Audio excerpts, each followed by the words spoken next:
Somewhere beyond the highest mountains on Earth, hidden among glaciers and silent valleys, legends speak of a place where time moves differently, a secret sanctuary untouched by the chaos of the outside world, a paradise where wisdom replaces conflict and where human lives stretches far beyond what science considers possible. Travelers have searched for it for nearly a century. Explorers have tried to map it. Spiritual seekers have crossed continents believing they might find it. The name of this mysterious place is Shangri-La, a hidden paradise said to exist somewhere deep within the Himalayas. But here is the mystery that has puzzled historians and explorers for decades. Was Shangri-La ever meant to be a real place? Or did the legend emerge from fragments of reality hidden within one of the most remote regions on Earth? Somewhere between myth and geography lies the question that continues to intrigue researchers. Because while the world widely accepts Shangri-La as fiction, the landscapes that inspired the story are very real. And within those mountains exist cultures, valleys, and traditions that have fueled speculation for nearly a century. The modern legend of Shangri-La begins in 1933 with the publication of a novel titled Lost Horizon. Written by British author James Hilton, the book tells the story of a group of travelers who discover a hidden monastery deep in the Himalayas. Inside this secluded sanctuary, monks possess profound wisdom, violence is unknown, and the inhabitants age at an incredibly slow pace. Some are said to live for more than 200 years.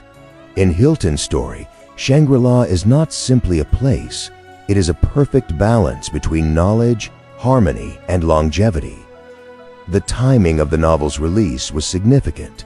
The world of the early 1930s was filled with uncertainty. Nations were struggling through the Great Depression, political tensions were rising across Europe and Asia, and many sensed that another global conflict was approaching. In that atmosphere of anxiety and instability, the idea of a hidden sanctuary untouched by war captured the imagination of millions. Shangri-La quickly became more than just a fictional setting.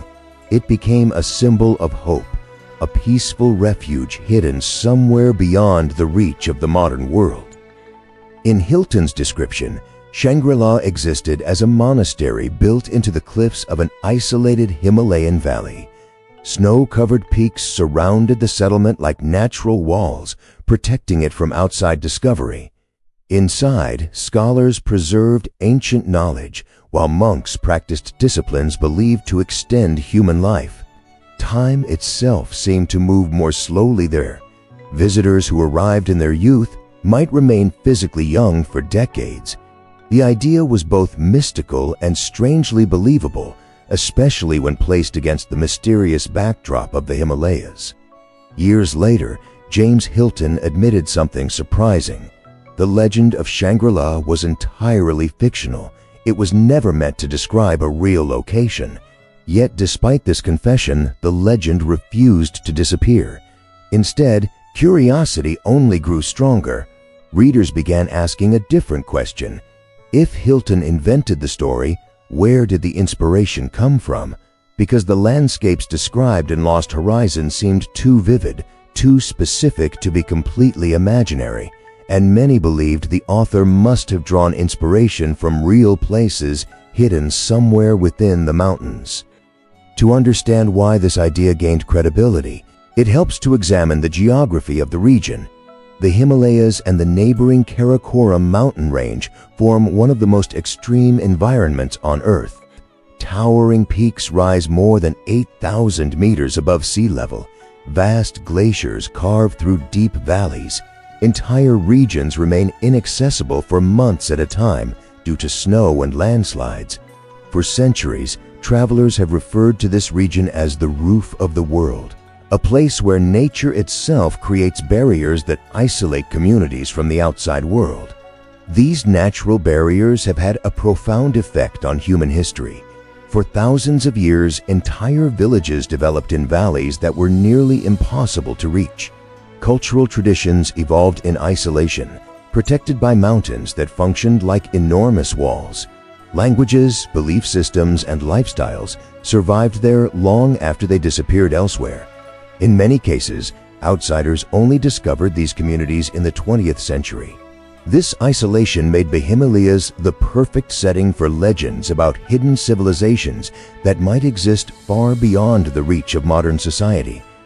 Among the valleys that captured the imagination of researchers, one location appeared repeatedly in discussions about Shangri-La.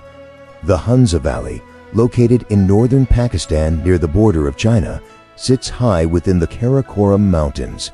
Surrounded by some of the tallest peaks on the planet, Hunza remained largely isolated from the rest of the world for centuries. When Western travelers first began visiting the region in the early 20th century, they encountered a society that seemed remarkably different from the modern world they had left behind. One particular claim quickly spread through newspapers and travel accounts. Visitors reported that many residents of the Hunza Valley appeared to live extraordinarily long lives. Some accounts suggested people routinely lived beyond 100 years. Others claimed that elderly individuals maintained remarkable health and vitality well into advanced age. These stories fascinated Western audiences. In an era when global life expectancy was dramatically lower than today, the idea of a community where people regularly surpassed a century of life seemed almost miraculous. Scientists and doctors soon began investigating these claims. Could environmental factors in the region contribute to unusual longevity? Researchers examined the diet, lifestyle, and physical conditions of the Hunza population. Early reports suggested that residents consumed large amounts of fresh fruits, vegetables, whole grains, and apricots. Processed foods were virtually non-existent. Daily life also required intense physical activity, as farming and travel across mountainous terrain demanded constant movement. Another factor attracted attention: altitude. Living at high elevations exposes the human body to lower oxygen levels, forcing the cardiovascular system to adapt. Some scientists theorized that long-term exposure to these conditions might influence metabolism and overall health. Combined with a diet low in processed sugars and a lifestyle rich in physical labor, the Hunza way of life appeared to contain several elements associated with longevity. For a time, these observations strengthened the belief that the valley could have inspired Hilton's mythical paradise. However, later investigations revealed a more complicated picture. Many of the early reports about Hunza longevity were likely exaggerated. Birth records in the region were historically inconsistent, making precise age verification difficult. Some individuals who were believed to be over 100 years old were later estimated to be younger. While residents of the valley did appear healthy and resilient, modern demographic studies suggest their lifespans are not dramatically different from other populations living under similar conditions. But the mysteries of the region did not end with the Hunza Valley. Further west in northern Pakistan lives another fascinating community known as the Kailash people. Unlike most surrounding populations, the Kailash maintain a unique culture with traditions, festivals, and spiritual beliefs that appear very different from neighboring societies. Their colorful rituals and ancient mythology have survived centuries of outside influence. The Kailash culture includes elaborate seasonal celebrations, music, dance, and polytheistic spiritual traditions. These customs have led anthropologists to view the Kailash as one of the last surviving cultural remnants of ancient Indo-European belief systems in the region. Their isolation within narrow mountain valleys helped preserve these traditions for centuries. For outsiders encountering the community for the first time, the experience can feel like stepping into a world that history somehow forgot.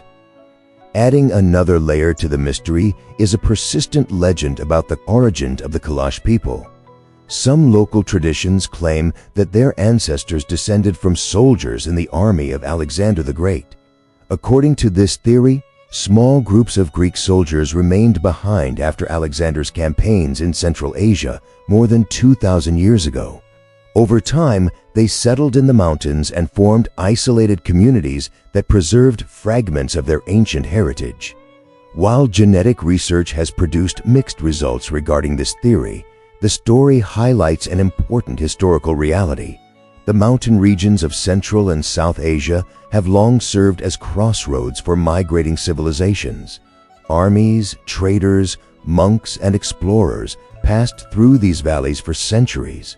Yet, once communities formed in remote locations, the surrounding geography often sealed them off from the rest of the world. Over generations, these isolated societies developed identities unlike any found elsewhere. Beyond cultural isolation, the Himalayas have also long been associated with spiritual exploration.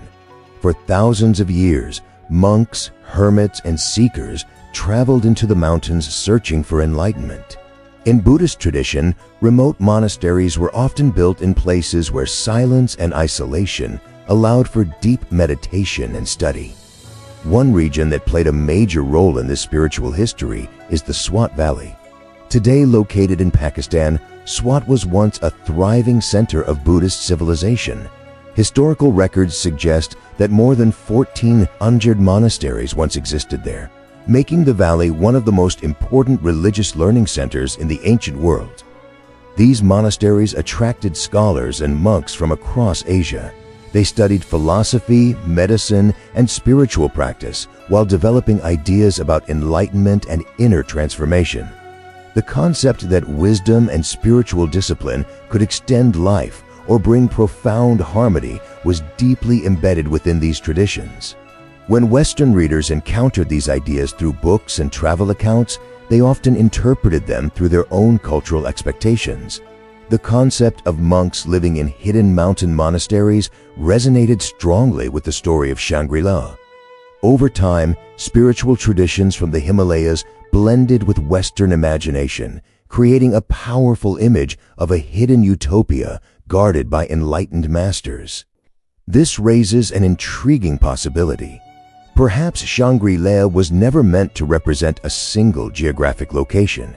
Instead, it may have been inspired by multiple elements of Himalayan culture: isolated valleys, ancient monasteries, spiritual traditions, and communities that seem to exist outside the flow of modern history.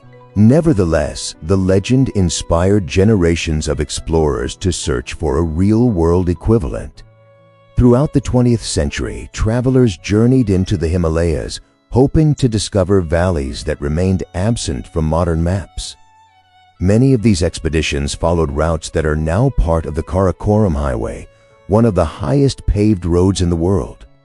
The highway cuts through towering mountains, connecting Pakistan and China across landscapes that remain among the most dramatic on Earth.